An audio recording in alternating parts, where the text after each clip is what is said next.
এক ভাই বিষ খাইছে। বিষ খাওয়াটা অত্যাধিক একটা অসম্মানজনক কাজ, দুনিয়ার জন্য, আখেরাতের জন্য।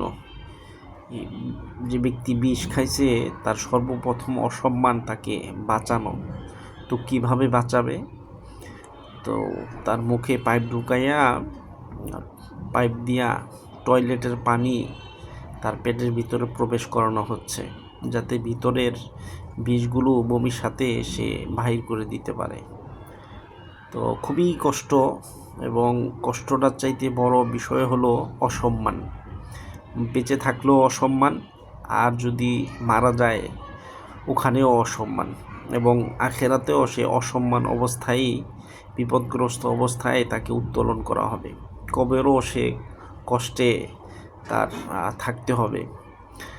মৃত্যুর পরে প্রথম যে অসম্মানটা হবে, তাকে পোস্টমর্টেম করবে। তার শরীরের অঙ্গ প্রত্যঙ্গগুলো গরু ছাগলের মতো যেভাবে কাটে, এইভাবে কাইটা আলাদা করবে। তারপর তার জানাজা দিবে মানুষ সন্তুষ্ট চিত্তে নয়।